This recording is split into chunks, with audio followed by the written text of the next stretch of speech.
All right, so going over spray tacks today, there are a couple things that are important to know when using spray tacks, and also the product that you're printing on, the type of spray tack that you're using, and different things that can make your life a whole lot easier. So there's three types of spray tacks that I've used and that are commonly out there. There's what's called a misted or a mist, which is kind of just like any other aerosol, it just kind of sprays a mist. There's a web spray, which is similar, but it comes out like a spider web and just kind of lays in place.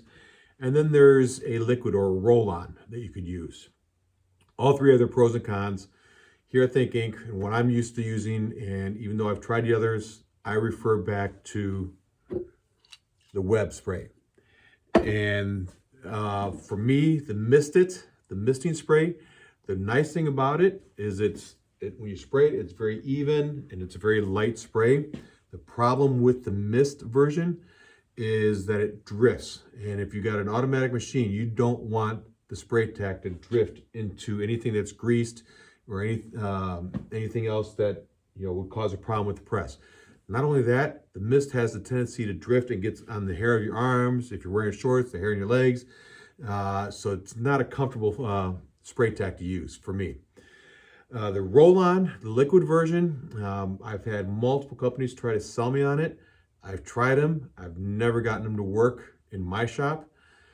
Someone else may be successful. The roll-on is like a thinned out Elmer's glue. It's a water-based system, and you put a bead on it, and you use just like a card or something to smear it on the pallet and use it that way. And then the shirts get used, and if it needs to be reactivated, you kind of spray it down with a little bit of water and then kind of roll off the lint and then reapply it. Everyone's got their own technique on this. For me, I've not been successful. So the go-to for me is the web. What's nice about this is it doesn't land all over the place like the mist. It stays in a web, so when you spray it, it lands where it's supposed to go. The problem with it right now is they've done something to change the formula on this. So every day when you come in, you're gonna wanna clean off the nozzle with a little bit of mineral spirits and just kind of scrape that clean so it doesn't spray in different directions when you first start. Any spray adhesive is used to keep the shirt in place. It just needs to stay in place. It doesn't have to be glued down. I'm gonna spray in the area that I'm printing. If it's a crest print, if it's a full print, if it's just a tag across the back, that's the only area I need to spray. I don't need to spray the whole thing, and I just need to go light. If I go too much, it's gonna be very difficult to pull the shirt off. It'll pull up any fabric fuzz on the pallet, and you don't want that. So you're better off spraying all the pallets before you start, and after a round or two, go back and spray them again, and then it'll last for 100 shirts, 200 shirts, depending on what you're doing. So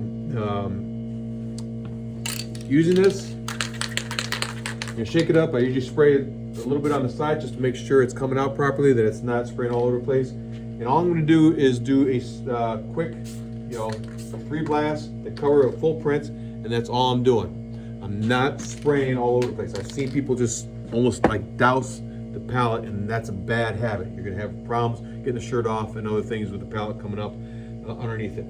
So it's just a quick spray. If it drips off the side, I usually just take the can, rub it, get that off there so it doesn't show up on the outside of the shirt as you're trying to drag the shirt in place. One of the biggest things that people end up doing, and I find myself doing a lot of times, is the shirts start to come up easier and easier, and I think, well, one more round, I'll spray it the next round. That's when the mistakes happen, because if it's starting to come up real easy or float off, that means that the screen, when it prints over it and pulls up, the shirt's going to pull up also. So you don't want that to happen, especially if you're flashing your shirts with a white underbase or anything else. So don't get in the habit of pushing it too far. You want to try to spray it lightly, repeatedly through the job instead of heavy and then trying to go a long way and trying to overextend it. That's when you're going to run into problems and ruin shirts. Certain shirts are going to require more spray tack. Polyester is going to require more. Tri-blends are going to require more. Sweatshirts, you're going to get 2 rounds max on this press before you need to spray it again. T-shirts can go a long time, but sweatshirts, you get 2 rounds. After that, you gotta spray. If you don't, you're gonna run into problems.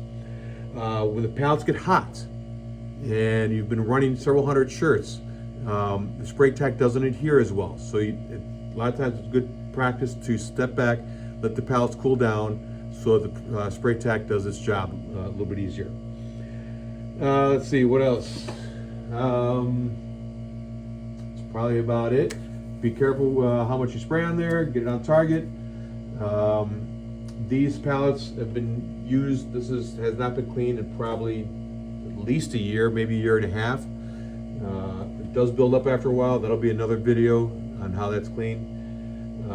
Otherwise, use it sparingly, use it when you need it, and you won't ruin any prints. Good luck.